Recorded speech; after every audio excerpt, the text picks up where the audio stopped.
What's going on, guys? Welcome back to another episode. It's Obsessed Turf. Apologize in advance for the audio quality. My mic is not working. I've got some new hardware coming, so hopefully I'll have a good setup for us on the next video. But today we are 5 weeks into our lawn renovation. It's looking great. Here's a view of the overseeded areas on the bare patches. They're coming in really well. But first thing I need to do is I need to get out here and clean up these pine needles. This time of year, right around the end of September, this is a white pine, I believe it is, that starts to shed its needles in the fall. It's kind of a pain because I've got to blow these up and keep them off the lawn so that it doesn't smother the lawn, and also I think probably add some acidic properties to the soil, so it's important to keep those off the lawn, and I blow those off the grass to get that cleaned up. As you guys may know from watching the fall reno video, I had some bare patches, but I also overseeded the existing lawn as well. So the existing lawn is getting crazy, and so I've been trying to stay on top of that with the mowing. I've been bagging the clippings just to keep from smothering any of the germination that's happening in the lawn. We're going to get out here and mow. Everything looks to be in good shape. The germination is really starting to kick in now, and hopefully I can get to a good mowing height for that within the next couple weeks. So for now, we're going to trim. We might edge, just depending on how invasive that will be on my bare patch areas, but everything's looking good, and this would probably be the last time that I will bag my clippings, but I've been gradually lowering the mower as I've bagged so that I can get the grass more to a reasonable height, to when I start mulching, it will be no problem to return those clippings to the lawn. So I'm pretty excited about that. And then we'll finish off the evening with an application of fertilizer. But first, let's get out here and get some cleanup started so we can get mowing.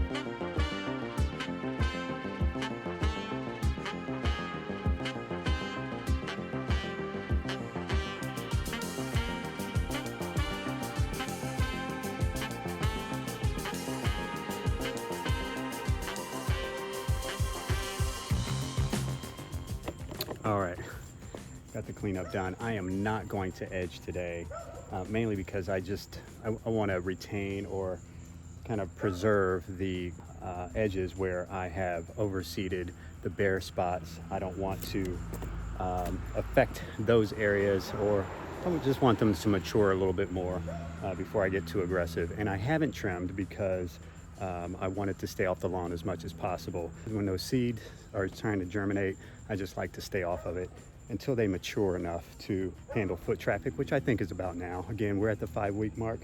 We've got it all trimmed, not edged, but we'll go ahead and get the bag on the mower and start mowing.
overseeding, definitely in need of nitrogen, but the rest of this lawn is looking insane. Where all of the existing grass was, it's definitely really coming in. Needless to say, guys, this is thick. It's thicker than a Snicker. All right, we've got the back to do, and then we are going to be done. So I'll go ahead and finish up the back and then give you a quick pan of that. One thing that I've never really released, but I do have footage of, is my snow mold. If you saw the video of that earlier in the year, I was working on that. I took care of that within 6 weeks. I think it was pretty much fully recovered. You couldn't tell, but you'll be able to see that in the backyard here in a second. But let's go ahead and get the backyard finished up, and then we'll be done. We're going to put down some fertilizer, but I haven't treated for weeds at all either. So let me show you. During the entire time of this renovation, I haven't sprayed for weeds. So I do have some dandelions growing in, but guys, I don't have weed issues really, and it's really about just making sure that you're addressing the weeds as you see them, spot treating. Oh, and also spurge. I had a serious issue with spurge last year. Got that dialed in and no issues. Now, the key to spurge and treating spurge is treatment. So you want to make sure that you are staying on top of spot treating spurge and you have it completely under control. I haven't had any issues with it this year. I'll probably drop a video about that as well, but it really is as easy as just spot treating. All right, let's get the back and I'll show you that. And there you have it, guys. This is the back, all freshly mowed. And pretty much right in this area is where I had the snow mold issue.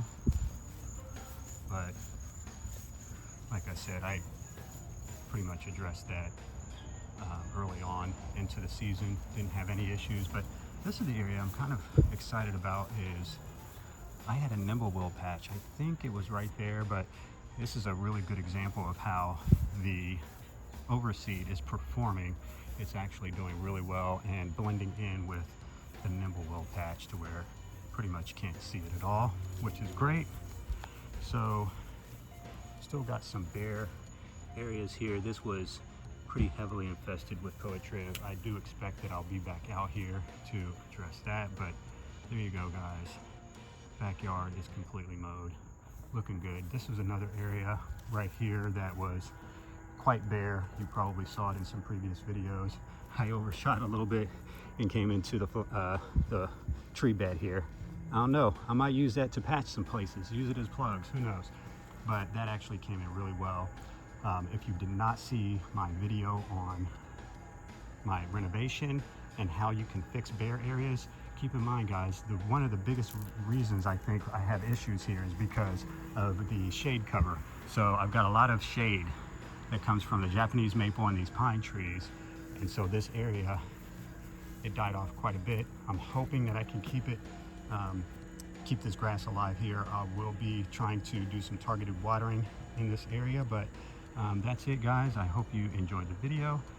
Feel free to drop any questions that you might have. I appreciate all you guys that are subscribing to the channel and dropping your comments and sharing all of your lawn experiences with me. It's great being out here and just having fun in the yard.